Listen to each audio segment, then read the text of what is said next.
Shavua Tov, we're on Daf Samach Vav, on the top of the Amud.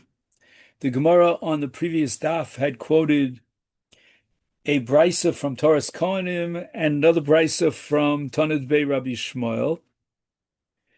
And the discussion is about the kashrus of grasshoppers.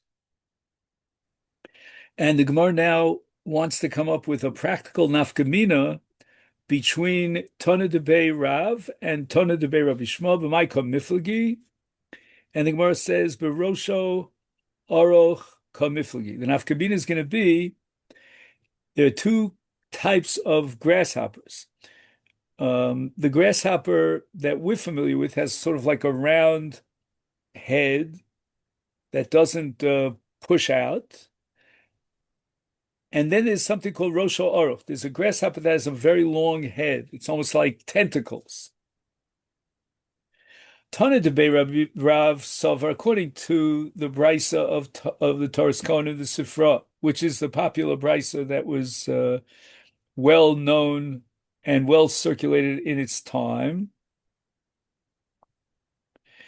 is we're going to learn that a grasshopper that's Rosho Oroch is not kosher. And why is that so? Because according to Tana de Bey Rav, we're dealing with what's called a klal uprat. And we'll soon see that the Tana de Bey Rabbi Shmuel, instead of klal uprat, has klal prat uklal. So according to Tana de Bey Rav, asher lo kra'ayim klal. When the Torah describes the kosher grasshoppers, it says that they have kra'ayim. Kra'ayim are certain legs that propel the grasshopper. They jump from place to place with these legs. They have other legs as well, but those are not called kra'ayim. And asher lo kra'ayim seems to indicate as a klal that any grasshopper that has these jumping legs is a kosher grasshopper. But then the Torah delineates four categories of grasshoppers that we're allowed to eat, and they are arba, solam, chargol, chagov. Those are the four. And the Torah says lumineu, meaning anything that's very, very similar to those four. And that's called a prat, because asher lo kra'ayim would be a klal that includes, in a general sense, any grasshopper that has jumping legs. But there are jumping legs grasshoppers that do not fit into a similar category as the four species that are explicitly listed in the Torah as kosher species of grasshoppers. And once the Torah delineates those four, that's called a prat. And the Torah says liminehu, meaning it's got to be specifically these four, or anything that's, shall we say, identical to those four. Identical meaning very, very similar in all their characteristics. And now that we have both a klal and a prat, we apply the principle of klal uprat ein b'chlal masha b'frat, that the specification of the prat now completely limits and narrows down the klal. The klal could only be understood in light of the prat, so that it's not enough that you're kra'ayim, that you have these jumping legs, but in addition, you have to have all the other major characteristics of the four specifications, meaning the four species that the Torah specified. And that's called prat, klal uprat, ein b'klal ela masha b'frat. Therefore, d'mineu in, d'lav d'minei lo. Only those grasshoppers that belong to the four minim, any one of the four minim, meaning they have a certain very striking similarity to any of these four minim, only they are kosher. But the lav mineu lo, if they don't have that striking resemblance, then they are not kosher. Umarbi didomi le mishneit stodim. Now we have to understand that line in the Gemara. That's a very challenging line. We're going to try to explain it. There are four simanim that are common to the four species of grasshoppers that are delineated explicitly in the Torah as kosher grasshoppers. Those four characteristics form one entity, and that's called chad minayu. But according to Tana Debei Rav, we need didomile shnei b'shnei tzdadim. It's not enough that you find a species of a grasshopper that has the same four characteristics of the four species that are delineated, but you need a fifth simon, meaning a fifth similarity, and that's going to be a short head as opposed to a long head.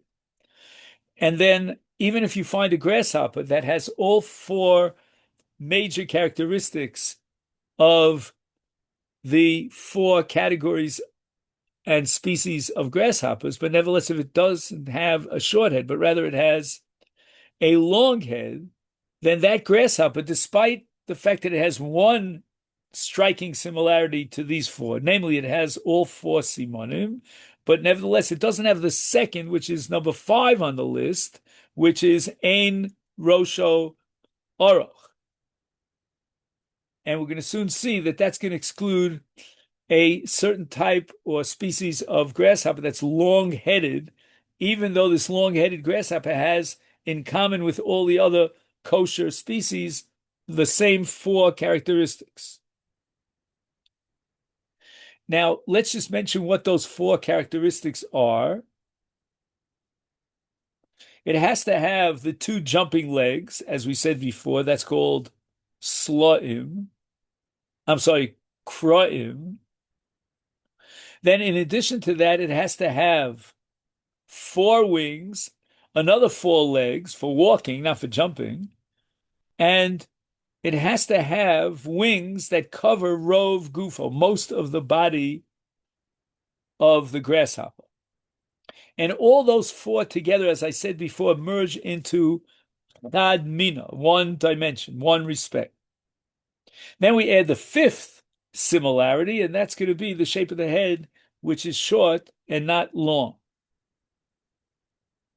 So therefore, the bottom line is that according to Tana Debei Rav, a long-headed grasshopper is not kosher, even though it has all the 4 simoni kashrus of the grasshoppers. However, Tana Debei Rabbi Shmuel Sover, the Brisa of Rabbi Shmuel is going to operate with a different principle, not the principle of klal uprat, which is going to severely restrict and limit the klal and apply it only when there's an absolute similarity on 2 counts, meaning it has the 4 and the short head.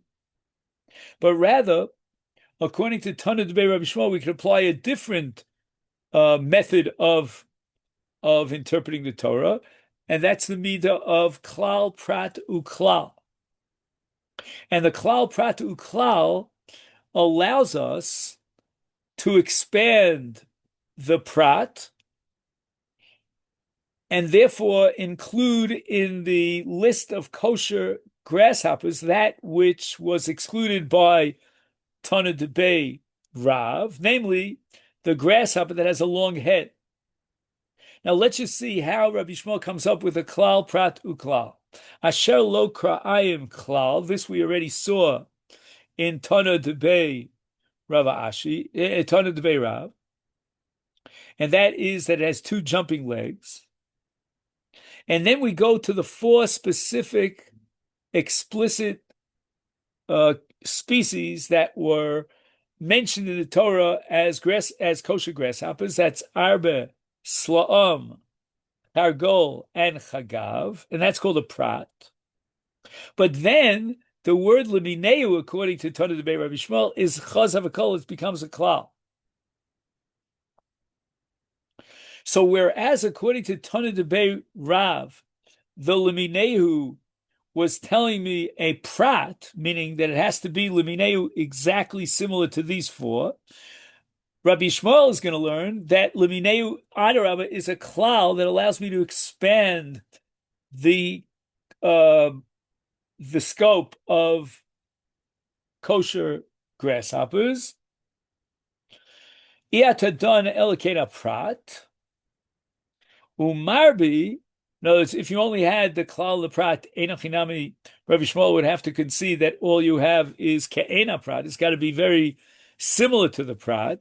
But umarbe kol didomila bechad. But once we have the second klal, and then we apply the principle of klal prat uklal, that allows me to expand the prat of the four species of kosher grasshoppers to include chadsad. Chadsad means any grasshopper that has the four basic qualities or characteristics of the four mentioned grasshoppers.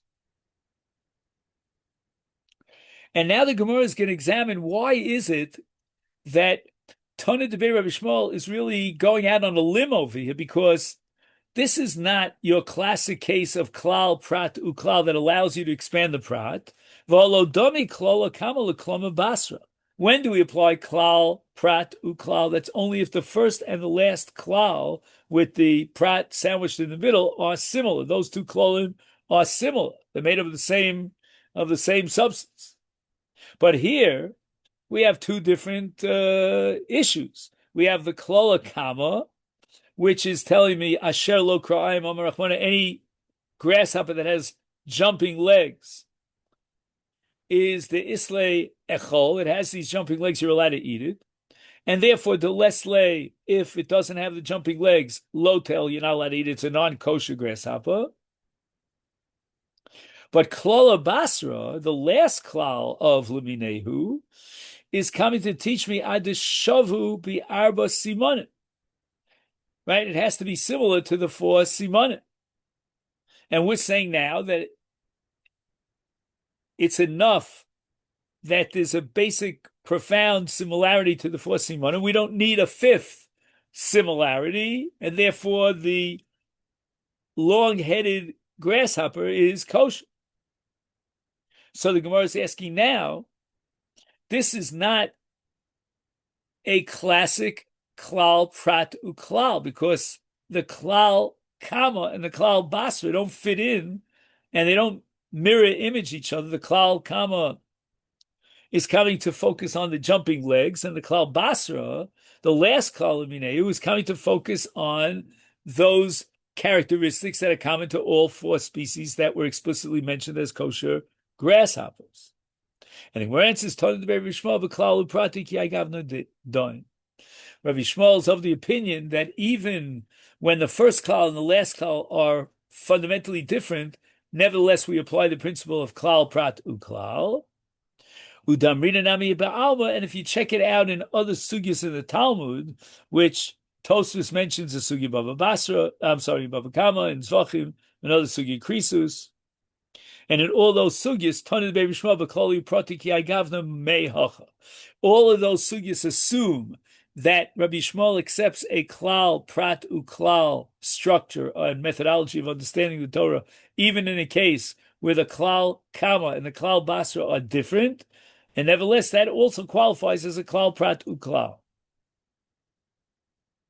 Now, let's again reiterate that as we apply klal prat uklal according to Rabbi Shmuel, which allows me to expand the prat, I'm going to expand the prat to include grasshoppers that share the four qualities of the specified grasshoppers, which includes the arba, the slom, the chargal, and the chagov, even if it doesn't have that fifth quality, namely it's a short head, and therefore even a long-headed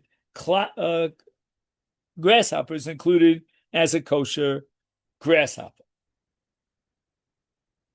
Now, I can't tell you, Ira, that I'm watering at the mouth here to dying to eat one of these grasshoppers. I hear. I don't know. It doesn't seem to interest me. But there Right. are people who Yeah. they want to eat grasshoppers.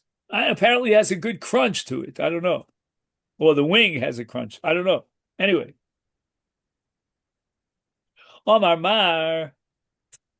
Okay, now we've said until this point that according to Rabbi Shmuel, we have a kula. Because he applies klal powder klal, he's going to expand the kosher grasshoppers to include even that grasshopper that is long-headed. But now we're going to introduce a chumrah of Rabbi Shmuel. Why? Because Omar Mar, Rabbi Shmuel added a point in the brisa. Now we have to keep in mind that there are four species explicitly mentioned in the Torah of kosher grasshoppers, and the fourth of them is called a chagav. Now let's keep in mind that the word chagav has two meanings to it. Number one, it refers to a specific species of grasshopper, but number two, the word chagav at the same time is a generic term that includes all the kosher grasshoppers. They're all called chagav. And now Rabbi Shmuel raises the following logical possibility: Yochel ein lo bo simonim kol simonim halolu. Maybe if you call it a chagav, and that's how the people call it, even though it doesn't have those four basic characteristics, maybe it's a kosher grasshopper. Talmud lomer leminehu. Ad shiyubo kol hasimonim alolu. Rabbi Shmuel always insists that number one, it's got to be lemineu. It means that it has to have all the simonim of these four. It means has to have four legs, two additional jumping legs. It's got to have a wing. It has to have four wings, and in addition, it's got to have wings that cover most of its body.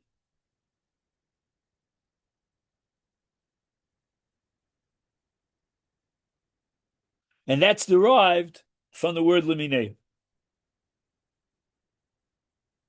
But again, I want to reemphasize that according to Rabbi Shmuel, in addition to having in this grasshopper a common uh, a, a common expression of the four characteristics, it also has to have number five, has to be called a chaga.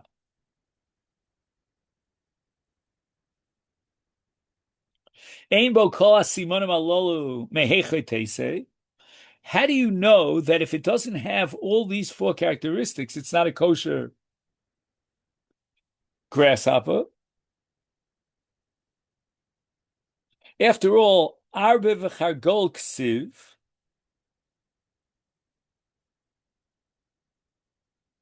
Just 1 second. Is that part of the question or the answer? Just 1 second. Arbe v'chargol.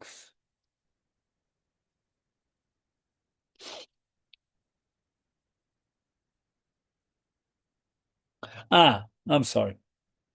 The Gemara now is attacking the Havamina. In other words, Talmud lo mimineu, we would think, if not for the word limineu, that even a grasshopper that lacks the basic four characteristics, but if it's called chagav, maybe it would be a kosher grasshopper. Meichetese. The Gemara says, why would such a thought cross my mind? After all, arbe v'chargol ksiv. The Torah specifies kosher grasshoppers, and they carry or they have in common these four characteristics. So why would it entertain or cross my mind that a grasshopper that's called a chagav but doesn't share any of the characteristics of these four would be a kosher grasshopper? And where it says "Ilo ksiv sla'am kidduka amrit," your argument would be perfectly valid, and we'd have no havamina that if the grasshopper is lacking those characteristics, we would know for sure it's not kosher. That's only if it didn't say sla'am. Now let's go over. According to Tana de Rabbi Shmuel, the first klal, which is called kra'am, a jumping legs,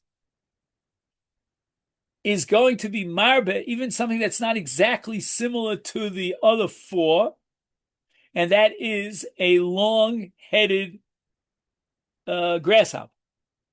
Oh, now you're telling me that Sla'am is going to introduce and expand to be to establish a kashrus of a grasshopper that does not have the characteristic of the other four. Namely, the other four are all short-headed, and this one is long-headed. It's Ema lirabuye nami koldahu. I might go a step further and think that the extra sla'am is a ribui for any grasshopper that has any shem chagav, that's called chagav, even if it doesn't share those physical characteristics, kamash malan, and therefore the Torah had to add the word lamine.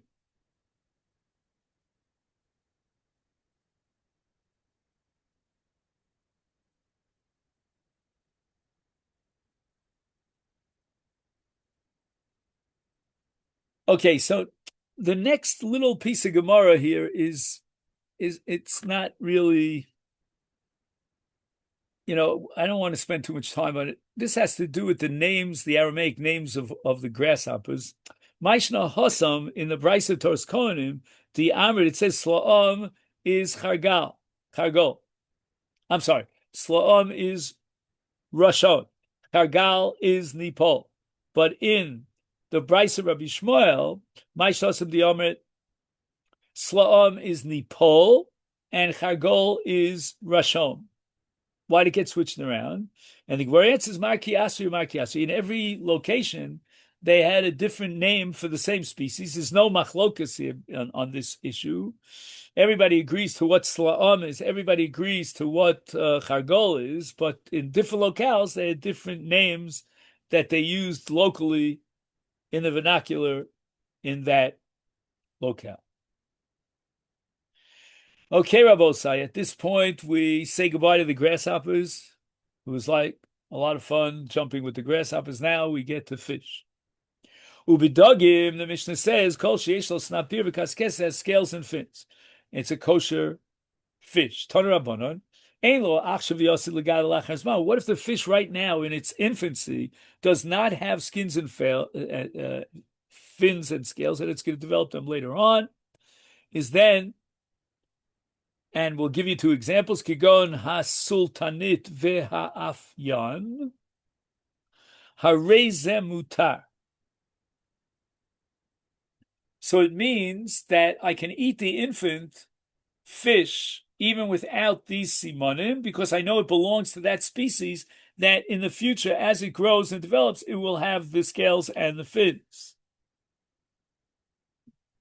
What about a fish that has scales in the water, but when it jumps out of the water, its scales fall away? Kigon, and there is such a fish. And in fact, there's a whole bunch of fish that fit that category. Akunos, afunos, kasif tiros, etc., etc.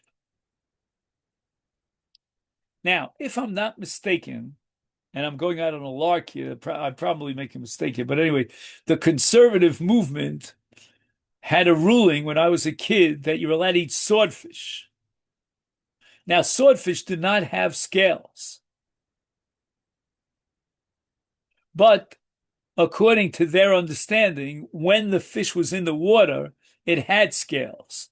But when it climbs out of the water, it loses its scales, and that would fit into one of these various categories. But the Orthodox Union did not accept that because they said the swordfish, as we know it today, does not have scales.